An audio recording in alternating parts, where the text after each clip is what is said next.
Lawrence Kohlberg ने नैतिकता के 3 लेवल बताए। इन 3 लेवल की दो दो आपकी स्टेज बताई, तो स्टेज तो हो गई 6 और लेवल हो गए 3। अब यहां से सबसे ज्यादा क्वेश्चन आपके एग्जाम में आते हैं। अब यहां से पढ़ते हैं थोड़ा सा डिटेल में और थोड़ा सा समझकर, ठीक है। यहां से कंफर्म आपके एग्जाम में क्वेश्चन आना है। जो मोटी मोटी जानकारी थी वो सभी मैंने आपको आज की वीडियो के अंदर बता दी है, ठीक। अब देखिए लेवल पढ़ते हैं और लेवल के नाम इंग्लिश में याद करना। जो नैतिकता का पहला लेवल है उसको कहा जाता है आपका प्री कन्वेंशनल लेवल। और प्री कन्वेंशनल लेवल के अंदर जो बच्चे की एज होती है वो होती है लगभग 4 साल से लेकर 10 साल तक के बीच होती है, ठीक है। जन्म से नहीं होती, 4 साल से लेकर लगभग 10 साल तक के लिए होती है। अब इस अवस्था में जो नैतिकता होती है वो बच्चे के अंदर किसी तरीके की नैतिकता नहीं पाई जाती, शून्य होती है। सीटेट के एग्जाम में काफी बार क्वेश्चन पूछा गया है कि जो नैतिकता की जो अनुपस्थिति है या जो नैतिकता का मोरालिटी का जो एब्सेंस है वो किस अवस्था में होता है, तो वो होता है आपका प्री कन्वेंशनल स्टेज के अंदर। इसमें बच्चे के अंदर नैतिकता नहीं पा जाते। अब 4 साल से लेकर 10 साल तक का बच्चा अपने दादा में भी थप्पड़ मार देगा, भले ही उसका दादा प्रधानमंत्री देश का, अपने पापा में भी थप्पड़ मार देगा, मम्मी में भी मार देगा, उल्टा उनको जवाब दे देगा, ठीक है। तो बच्चे के अंदर बेसिकली नैतिकता नहीं पाई जाती। मैंने कहा ना नैतिकता बाई बर्थ नहीं होती, नैतिकता आपकी अर्जित की जाती है, समाज से अर्जित की जाती है, ठीक। तो इसमें आपकी नैतिकता नहीं पाई जाती। बच्चा सही गलत के बारे में उसको नहीं पता होता। और जो नैतिक तर्कना होती है जिसमें बच्चा नैतिक तर्कना करता है, मोरल रीजनिंग करता है, वो लोगों के मानकों के अनुसार करता है। अब देखो लोगों के मानकों के अनुसार कैसे करता है उसको आपको बताता हूं। तो पहला आपका लेवल, आपको स्टेज क्लियर हुई लेवल की प्री कन्वेंशनल। जो आपका लेवल, ये गलत लिख रहा है स्टेज आपकी दो आएगी, ठीक है। तो पहला लेवल है आपका प्री कन्वेंशनल लेवल। अब इसकी 2 स्टेज है, इन 2 स्टेज के बारे में देखिए आप लोग। तो पहली स्टेज है पनिशमेंट एंड ओबीडियंस। अब इसमें जो नैतिकता निर्भर रहती है वो होती है सजा और आज्ञा पर, ठीक है। इस पर नैतिकता निर्भर करती है। अब देखिए इसको मैं आपको एग्जांपल के थ्रू बताता हूं। जब हमारे घर के अंदर, जैसे मान लीजिए हम छोटे बच्चे हैं या हमारे घर के अंदर छोटा बच्चा है और हमारे घर के अंदर कोई मेहमान आया, तो मेहमान आने के बाद क्या की जाती है, उससे नमस्ते सलाम दुआ सारी चीज करी जाती है। अगर किसी बच्चे ने नमस्ते नहीं करी या पैर नहीं छुए, ठीक है, तो समझ लीजिए मेहमान जाने के बाद उस बच्चे की कुटाई बढ़िया तरीके से होने वाली है उसके पेरेंट्स द्वारा। और अगर मान लीजिए अच्छे तरीके से नमस्ते करी, पैर भी छुए, ठीक है, पूरा आज्ञा से सारा काम करा, तो उसकी तारीफ होने वाली है। तो बेसिकली बच्चा यहां पर नैतिकता इसलिए दिखा रहा है कि अगर उसने नैतिकता नहीं दिखाई, अपने मेहमान को जो घर पर आए उनको सम्मान नहीं दिया, नमस्ते नहीं करी, तो उसको क्या मिलेगी, पनिशमेंट उसको मिलेगी, सजा मिलेगी। इसलिए वो नैतिकता दिखा रहा है या आज्ञा पालन की वजह से वो नैतिकता दिखा रहा है, वरना नैतिकता का कोई मतलब उसके अंदर नहीं है, ठीक है। तो इस वजह से वो नैतिकता दिखा रहा है, वरना मेहमान को ये आ जाएगा, बच्चों को फर्क नहीं पड़ेगा, ठीक है, बच्चे पे फर्क नहीं पड़ेगा। तो ये बात क्लियर हो गई। जैसे कि हिंज ने चोरी की तो बच्चों ने सोचा, अब जब ये स्टोरी बच्चों को बताई गई तो बच्चों ने क्या सोचा था, जो हिंज वाली स्टोरी बताई गई कि अगर वह चोरी करेगा तो उससे सजा मिलेगी, ठीक है। तो आप लोग समझ रहे हो, अगर चोरी करेगा तो उसे सजा मिलेगी। तो नैतिकता किस पर आधारित है, सजा पर आधारित है, ठीक है। तो बेसिकली इस स्टेज में जो नैतिकता होती है वो आपकी पनिशमेंट एंड ओबीडियंस पर आपकी आधारित होती है। बेसिकली 4 साल से लेकर 10 साल तक का बच्चा छोटा ही रहता है।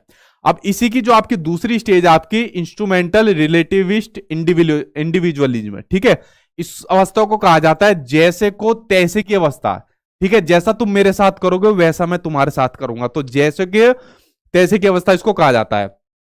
अब देखिए आप लोग अपने स्कूल टाइम में जाइए, जब आप लोग छोटे थे, स्कूल टाइम में थे, अगर भाई किसी ने हमारी पेंसिल तोड़ दी तो हम भी उसका कुछ ना कुछ जरूर तोड़ते थे, ठीक है। एक ने मेरा पेन तोड़ दिया था, मैंने उसका बैग फाड़ दिया था, ठीक है। क्यों? क्योंकि भाई बदला पूरा हो गया। जैसा तुम मेरे साथ करोगे वैसा ही मैं तुम्हारे साथ करूंगा, वैसे ही नैतिकता तुम्हारे साथ दिखाऊंगा, ठीक है। अगर मान लीजिए किसी ने हमारा टिफिन ले लिया, हमारे यार दोस्त ने, ठीक है, बहुत ले लेते थे स्कूल के अंदर, मेरा खुद निकाल लेते थे बैग के अंदर, तो मैं उनका निकाल लेता था, तो हिसाब बराबर भाई, जैसों को तैसा हो गया यहां पर। तो यही स्टेज होती है आपकी साधनात्मक सापेक्षता और उन्मुखता। जैसे को तैसे से आप लोग इसको याद करिए, जैसे को तैसी की अवस्था, कि जैसा काम आप मेरे साथ कर रहे हो वैसा काम मैं आपके साथ करूंगा।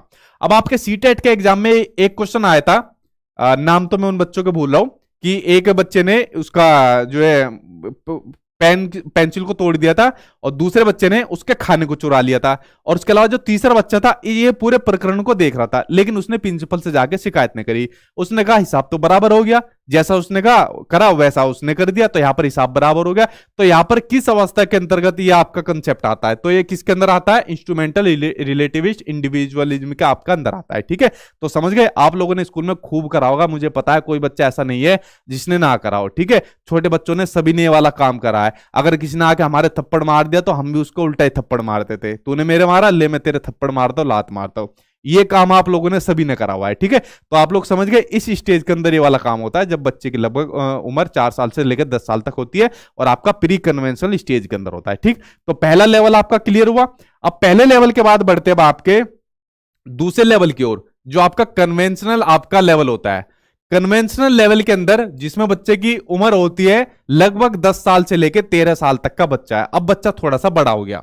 अब बच्चा थोड़ा सा बड़ा होने के बाद जो बच्चा नैतिकता दिखा रहा है, वो नैतिकता उस चीज को दिखाता है जो समाज ने उसको बताई हुई है। समाज ने कहा हुआ है कि बेटा किसी के पेंसिल को मत तोड़ो, कि बेटा किसी भी चीज की चोरी मत करो, उल्टा जवाब मत दो किसी से। तो बेसिकली समाज ने जो जो कंसेप्ट बताए हुए उसको बच्चा मानता है। तो यहां पर बेसिकली क्या हो रहा है, इस अवस्था में बच्चा दूसरे लोगों के जो मानक होते हैं, दूसरे लोग कौन, मतलब यहां पर जो सोसाइटी होती है, जो समाज होता है, तो सोसाइटी के मानकों को अपने अंदर समावेशित कर लेता है और उसी के अकॉर्डिंग सही और गलत का डिसीजन करता है। सबसे ज्यादा नैतिकता यहां पर किस पर निर्भर कर रही है, सोसाइटी पर निर्भर कर रही है। बच्चा नैतिकता यहां पर सोसाइटी के अकॉर्डिंग लेगा, ठीक। तो आपका कन्वेंशनल लेवल है आपका दूसरा। अब इसके भी 2 स्टेज है, इन 2 स्टेज के बारे में पढ़िए आप लोग।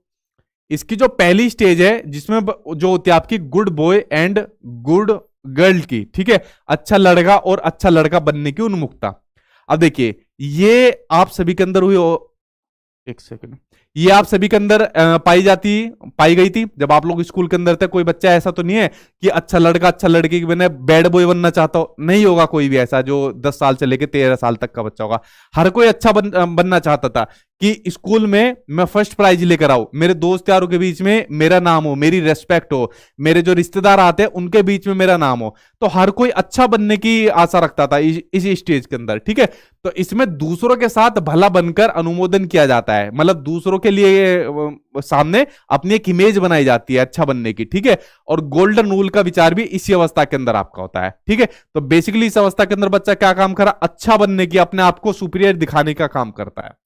उसके अलावा इसकी दूसरी स्टेज होती है लॉ एंड ऑर्डर ओरिएंटेशन, कानून एवं व्यवस्था उन्मुखता, जिसमें कभी कभी आ जाता है सामाजिक, एक ही बात है, एक सेकंड, हाँ गया भाई। अब दूसरा है, या इसकी जगह लिख लो सामाजिक एवं व्यवस्था उन्मुखता, लॉ एंड ऑर्डर ओरिएंटेशन।